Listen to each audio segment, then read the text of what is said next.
I don't know how else I can explain this, but let's imagine that I have a box here, and Don claims that there is a unicorn in this box, and I say I don't believe him. I don't need any proof or evidence that my position is true.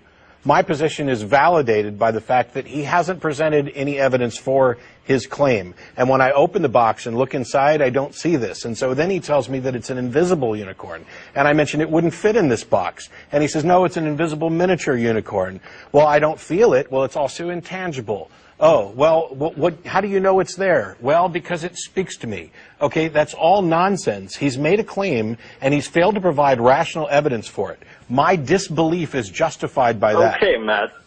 Okay, Matt, I'll grant you that. Susan in Chicago.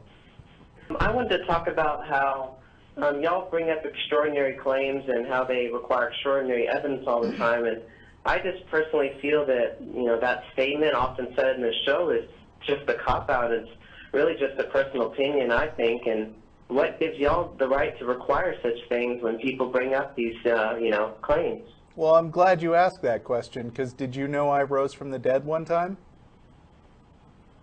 See, you're just doing that to make fun and stuff like that. Wait a minute. You know you're not actually serious. Well, why don't you believe me? Because I know that you're doing that just to try to prove a point. How do you know? You're actually... Because that's the whole reason why you said that. Well, so if I said I had dinner at a restaurant last night, would you believe that? Well, of course, that's just normal conversation, so of course I should. So what's the difference between that and me saying I rose from the dead? I'm just saying I rose from the dead. That's just a silly argument. I mean, I understand that. I agree with you. I'm just trying to get at why it's a silly argument. Well, I understand that that statement was originally said by Carl Sagan, but who really cares about, them requiring extraordinary claims and evidence? So then you should believe I rose from the dead. Okay.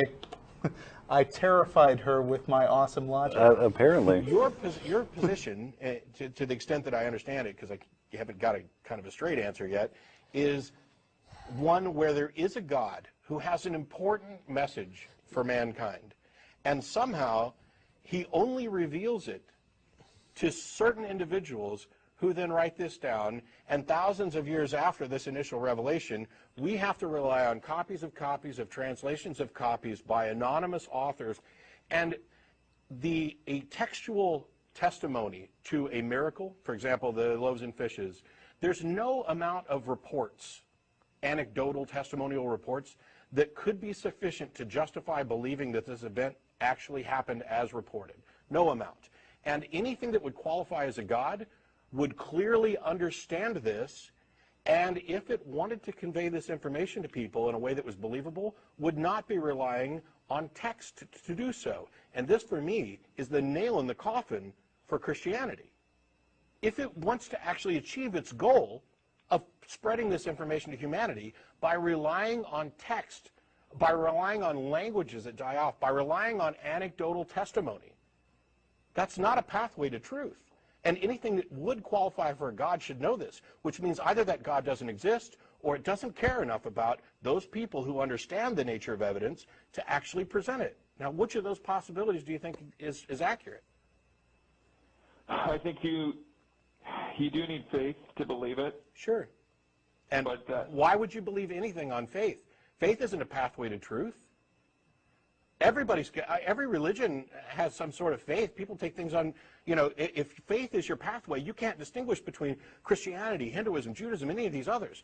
How is it that you use reason as a path to truth in every endeavor of your life, and then when it comes to the ultimate truth, the most important truth, you're saying that faith is required? Well, I think you probably have faith about a lot of things too. Like what? I have reasonable expectations based on evidence.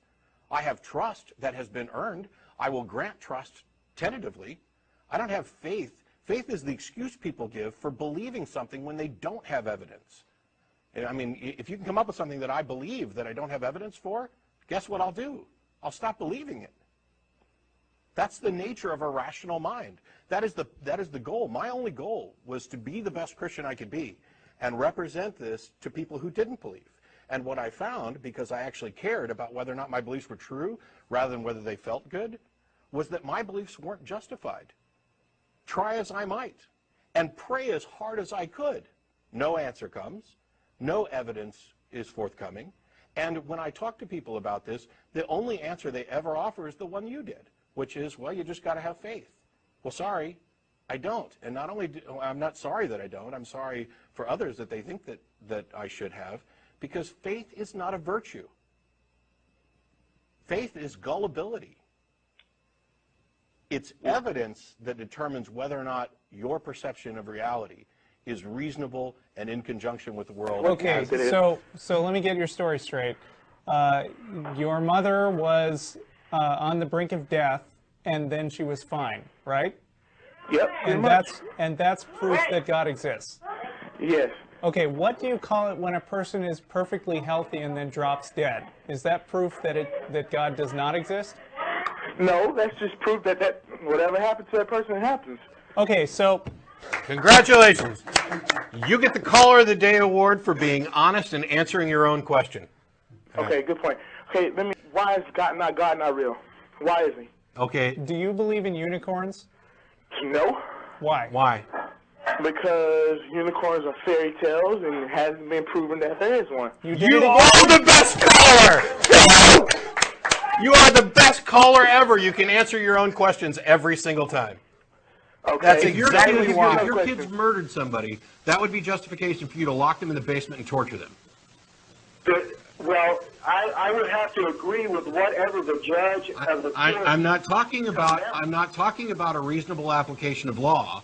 I'm saying, is there anything that your kids could ever do, including not loving you back, that would be justification? Would you ever lock them in the basement and torture them? Neither would the Lord. No, he does according to your theology. And I'll say that not only am I morally superior to God, but you are as well, because you're a decent human being. Most of us are. Yes, and I agree with you. Why is that? I totally agree with you in that aspect. If you can't think for yourself, no wonder you believe in a God.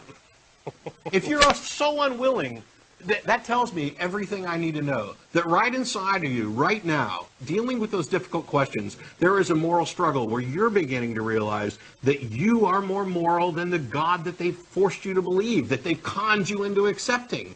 You don't believe that I necessarily deserve to go to hell for exercising the quote-unquote free will that you think your God gave me. You don't think that the dictates of a conscience, whether or not somebody believes, is a sufficient justification for eternal torture, and yet you're just too damn cowardly to say it.